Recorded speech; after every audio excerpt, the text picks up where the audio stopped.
Welcome back, folks, and on to Chapter 11, the Executive Branch. And here are the learning outcomes for the week. We'll compare models of bureaucracy described in the text and consider which aspects apply to the United States. We'll identify controls that Congress has over the federal bureaucracy. We'll outline how government employees are hired and how the civil service is administered. And we'll identify methods to reform bureaucracies and make them more efficient. One way to think of our federal bureaucracy or any government bureaucracy is as an engine of government. So you can have the best designed car, but without an engine, you're not going anywhere. And so these agencies of government, these institutions that are staffed by government workers, bureaucrats, salaried, unelected officials who carry out the policies of government, they're what actually makes the government work or go. Now, public bureaucracies are controversial because of the issues of responsiveness and efficiency. How do you create responsiveness and efficiency when you're in an environment that is not based on making a profit, where the goal is services to taxpayers or doing public business? Any bureaucracy has certain characteristics, and this could be a private for-profit bureaucracy, like a large corporation. It could be a not-for-profit bureaucracy, like you might see in a university, or it could be a bureaucracy we see at the state level or the federal level. They have certain characteristics. They're a large organization that's structured top-down or hierarchically, and the organization is there to carry out specific functions. Bureaucracies, again, they exist in many large organizations, may they be corporations or colleges like the one that you are in right this very second. Now, public bureaucracies do have some unique characteristics. As I mentioned just before, the goal isn't turning a profit. It is not the job of the state of Minnesota to take in more money than it spends. That's not its goal. The state of Minnesota is carrying out a whole range of different functions. One of them is to provide community college education, which again is something that you're taking advantage of right now. Some other things that are different when it comes to public bureaucracies. They have multiple sets of leaders. For example, the leaders of state bureaucracy in a place like Minnesota and federal bureaucracies, they are the legislature. They are the chief executive. So at the federal level, obviously, that's the president. At the state level, it's the governor. But it also may be voters as well. They're serving multiple constituencies. So again, this college that you're part of right now is serving voters, it's serving citizens, it's serving students. It's also serving the needs of industry. Where are the jobs going to be at? What are the skills needed for the workforce? So public bureaucracies really have many more leaders, and they also have many more people that are hopefully benefiting from the service rather than just simply a customer. Okay, let's discuss the nature and scope of the federal bureaucracy. The vast majority of work in the public sector serving American citizens happens at the state and local level. And so these are your school teachers and your firefighters and your police officers and your community college instructors and on and on. We do have about 2.8 million people who work for the federal government. That doesn't include the military. These are your, food inspectors for the Food and Drug Administration, or your scientists at the Center for Disease Control, or your FBI agents, and so on. Now, this has been pretty constant for the last 30 years. We did see pretty dramatic expansion of the federal bureaucracy between the Great Depression and the late 1970s, but under Ronald Reagan's presidency, there was a real push to limit the size of the federal bureaucracy, to contract out as much work as possible. That's another area where this is a little bit misleading, is while there's 2.8 million people who work for the federal government, a lot of work is done by subcontractors. It is done by private organizations that compete for contracts with the federal government. But Ronald Reagan made it a point of his presidency to shrink the size and scope of the federal government. He famously said that government's not the answer, government's the problem. We saw a similar thing happen in the United Kingdom under Margaret Thatcher during the late 70s and early 80s, and a reduced role for government, privatizing those industries like in transportation and communications and things like that could be. So the federal budget, the vast majority of our federal budget that funds our federal bureaucracy goes to just a few things. Key social spending, and most of it's going to senior citizens. This is Social Security, and it's also Medicare, so health insurance for retirees. Another substantial component of the federal budget is health care for the poor, Medicaid, and the military. So the military takes up about 20% of the federal budget. Then it's pretty much everything else thrown in there. Some things that we talk an awful lot about, like foreign aid, is just a tiny percent of the budget, about 1.5% of the budget. So the vast majority of spending is in social spending, healthcare for the poor, healthcare for the elderly, retirement, and military spending. Where does the federal budget, where does the federal government get its money?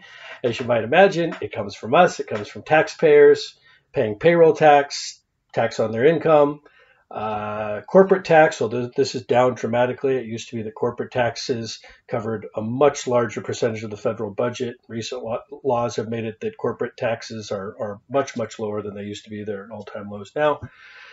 And deficit spending. So the government is, to an increasing amount, being funded by borrowing money. This just illustrates what I was just saying.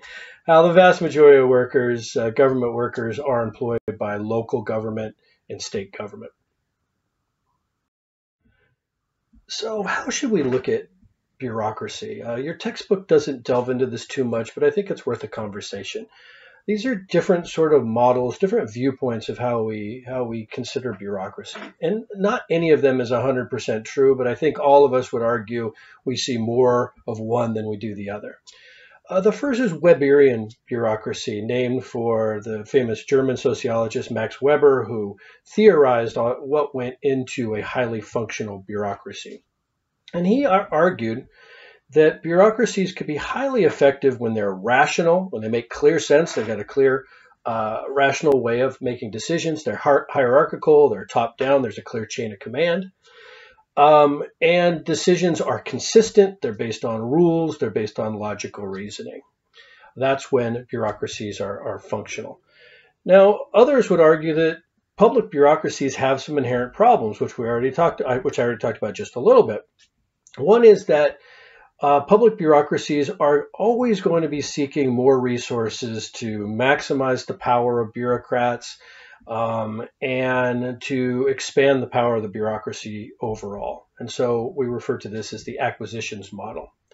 The other critique is that public bureaucracies, are inherently monopolistic. So probably you get your local water through perhaps your city or your county. And if you don't like the water that comes out of your tap, you don't have a lot of choices.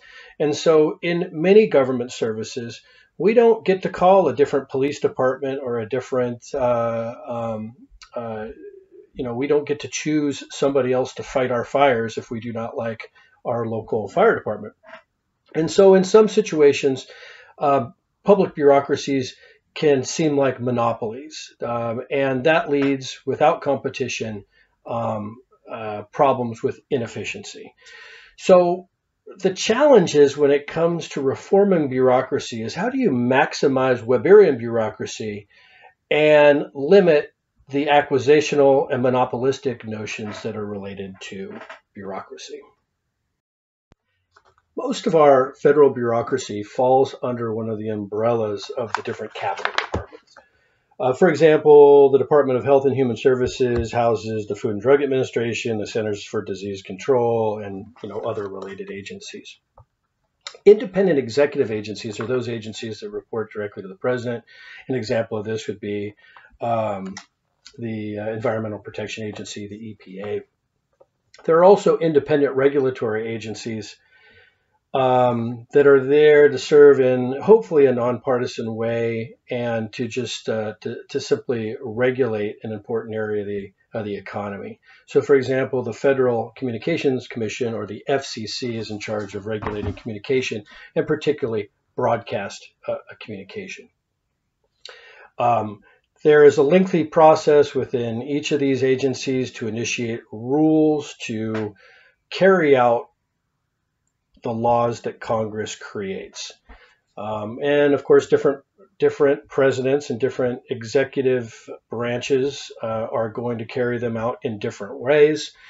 In all cases, there is a method of adding regulation or deregulation, and it's a process that allows people to voice their concerns. You post any prospective new regulation in the Federal Register. There's 60 days for interested parties to comment. And of course, you can always challenge regulation through the court system, saying that a regulation goes too far in carrying out a specific law that Congress created.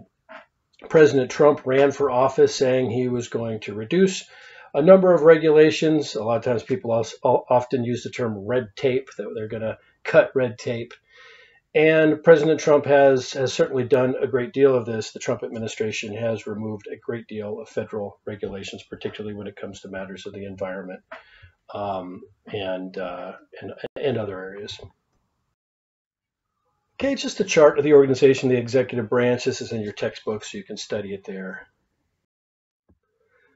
This is an overview of the cabinet departments. This is in your textbook as well.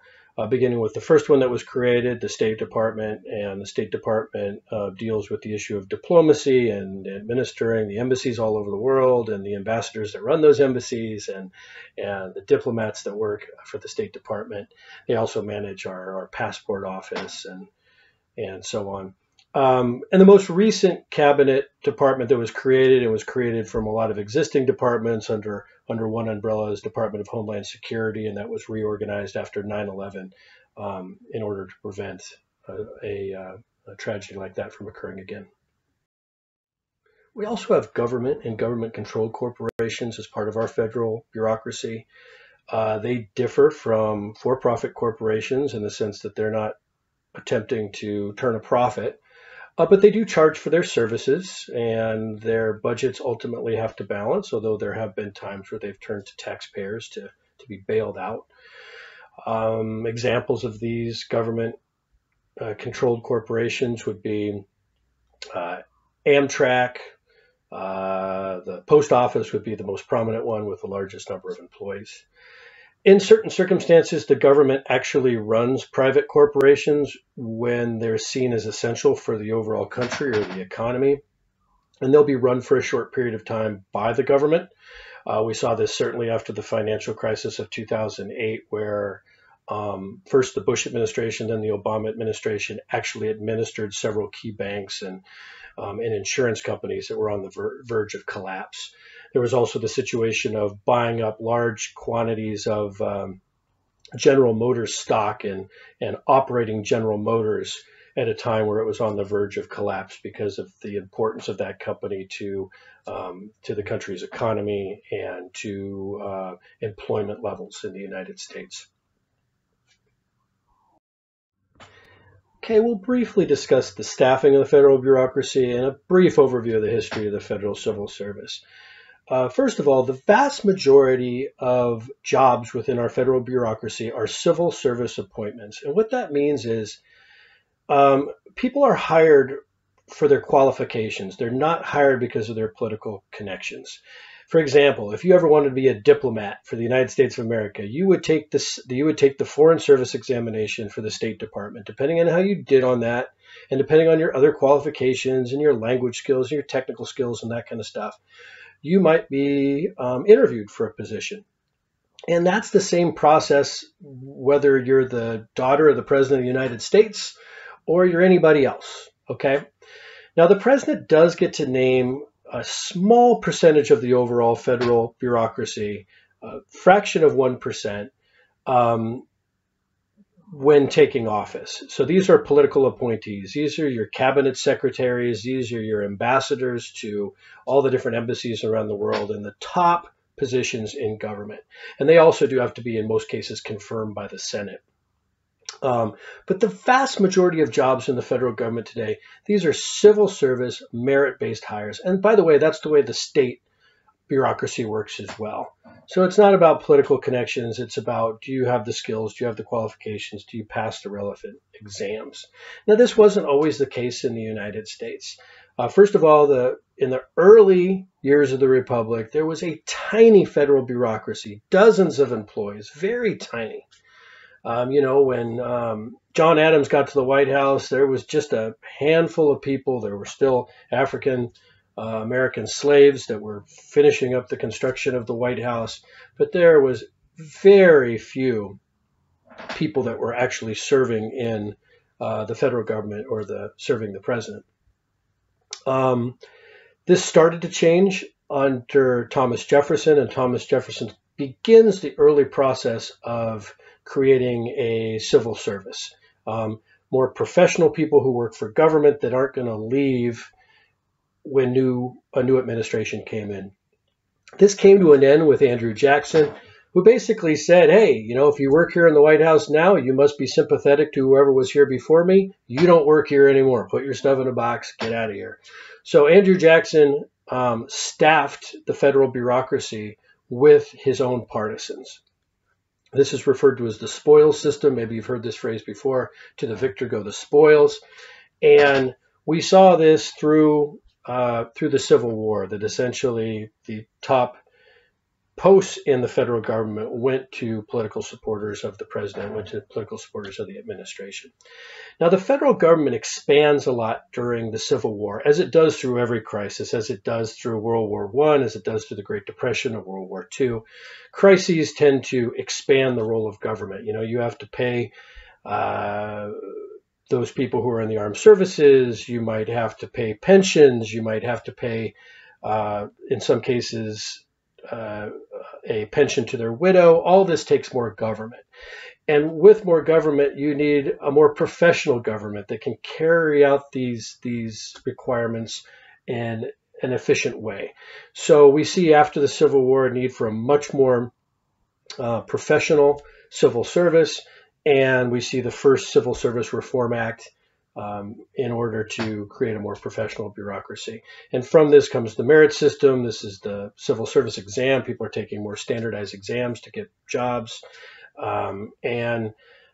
Also, as we get into the 1930s, there was a real issue because the federal bureaucracy is expanding a lot under FDR. There was a great concern, particularly by Republicans, that these new federal employees are going to be Democratic partisans. They're going to be too closely linked to FDR, because FDR is the one that created this larger bureaucracy and created these jobs.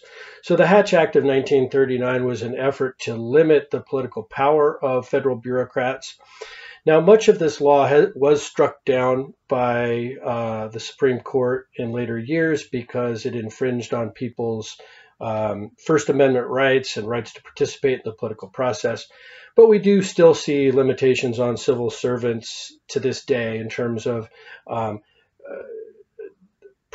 prohibitions on using their position to further their political ideals. Okay, we've discussed some of the barriers that get in the way of functional, efficient Weberian bureaucracy. So what are ways that we deal with that so that we can have public bureaucracies that run as rationally and effectively as possible? Well, one thing we can do is have sunshine laws. And these are laws that require that public business be done in public. So when you've got an agency and it's got multiple leaders, that those meetings happen in public. And so we see sunshine laws at the federal level, we see them at the state level, we even see them at the local level, the school district level. For example, your local school board cannot meet unless it's in public if they're doing public work. Another area or attempt at bureaucratic reform is to privatize certain parts of government and then open them up for multiple bids. We see this a lot when it comes to like waste management at the city and local level, where the government won't actually collect the trash, but they will take multiple bids, hopefully. We see this with construction crews that are making roads and doing other public building projects. In many cases, they put a project out for bid, they get multiple bids, and the idea is that this is going to be more efficient. So we refer to this as privatization or contracting out. Now, not to say this is never a problem. We've had situations where public officials sometimes will give preferential treatment to people or companies that they have an interest in, or in some cases even take bribes to give a particular contract to a particular company. And there are certain things too that just haven't worked well privately. You know, for example, privatized prisons in the United States have been almost an unmitigated disaster. I mean, they've been much less safe. They have much higher levels of reoffense. They haven't saved much money. So there's some areas that seem to work pretty well for contracting out and privatization, and some areas that work very poorly. There's also protections for whistleblowers. So if somebody within government or somebody who is a contractor for a government agency detects waste, fraud, or abuse, they should have legal protections to share what happened and not be subject to any reprisal, that they should be able to keep their job and not be punished for sharing or communicating waste, fraud, or abuse to decision makers. And this is always controversial, you know, and especially when it comes to national security matters. So, you know, to what extent should somebody like Edward Snowden be able to share national security information with the public? And of course, there's going to be a great deal of debate as to when something has crossed into a national security area, and that should be punished as somebody who unlawfully shared national security. Under President Obama, there was definitely a crackdown on whistleblowers, particularly in those areas that were related to national security. And President Trump has had many issues with whistleblowers and people who have leaked information from within his administration. We've never seen this amount of information leaked from a presidential administration, at least in modern times. And so to what extent should the president be able to crack down on those individuals who are leaking information, or people who are making a good faith attempt to blow the whistle on a situation of waste, fraud, or illegal activity? Congress may craft the laws, but it's ultimately our bureaucratic agencies that make the specific rules. So laws that come out of Congress that are signed by the President of the United States in many ways can be vague, and how they're going to be implemented, regulated, this comes down to the individual bureaucracy within the federal government. When a new rule is made, for example, in the Environmental Protection Agency, it needs to be posted in the Federal Register. There's a period of time where people can challenge that law or seek to amend that law or change that. And even once it's put into place, in many cases, there are lawsuits that would say, well, maybe the regulation doesn't go far enough in implementing what Congress had in mind, or it goes too far. The exact same process occurs if you want to remove an existing rule. So there is this process, but bureaucracies really put meat on the bones of individual laws. They're the experts. So the scientists in the Environmental Protection Agency or the scientists in the Centers for Disease Control, they're the ones that are going to actually put details on the laws that are crafted by Congress. And this gets into several controversies that I hope you'll spend time with in your reading. Sometimes the connection is a little bit too cozy between bureaucrats and the agencies that they're supposed to be regulating. So I hope that you'll spend some time understanding what iron triangles are and issue networks. Congress does have control over the bureaucracy. They ultimately have control over the purse strings. But again, individual bureaucracies at the federal level, and frankly at any level, end up starting to build their own power base. They're the experts. There's a great deal of permanence within the bureaucracy. Those scientists, those bureaucrats, those people who work in our different federal agencies, they tend to spend many years in those jobs. They go between Republicans and Democrats. The vast majority of cases, they're going to be there longer than the president or their cabinet secretary. And so the permanence of the federal bureaucracy creates its own its own power base. And it's also another check in our system of government, because bureaucracy forms a check on both the executive branch and Congress. It is true that Congress could ultimately seek to defund bureaucracy. They can hold hearings. They can look into issues of inefficiency or malfeasance. But bureaucracies have a great deal of permanence because of their expertise in that area, and the fact that in the vast majority of cases, the members, the people who serve in those positions, are not going to be fired either by Congress or by the President of the United States. Okay, to sum up, bureaucracies are hierarchical, which means they're top down. There's a clear division of labor. There's extensive rules, and those rules are meant to create consistency so that you know what the process is going to be like, whether it be the Department of Justice or whether it be the State Department, that there are similar processes and that you can predict how something hopefully is going to be considered. The executive branch of our federal government consists of 15 cabinet departments, but also independent agencies, independent regulatory agencies, and government corporations. Do spend some time understanding the differences there. We saw a bureaucracy of civil servants, of professional civil service, first start to form during the Jefferson presidency, but this switched to a spoils system, and we really don't start to go down a path of a larger professional public bureaucracy, federal bureaucracy, until after the Civil War. The most important reforms in recent years or in modern times include sunshine laws, privatization, and protection of whistleblowers. Although during the current administration and the previous administration, whistleblowers were not protected consistently. Congress delegates a great deal of authority when it comes to actually implementing laws to federal agencies. So Congress writes the laws, but the details, the rules, those are actually crafted by the bureaucracies, by the different federal agencies. And your guiding questions for the week, they are also posted in the weekly discussion area. One substantial original post and at least 2 comments on your classmates' on-topic post.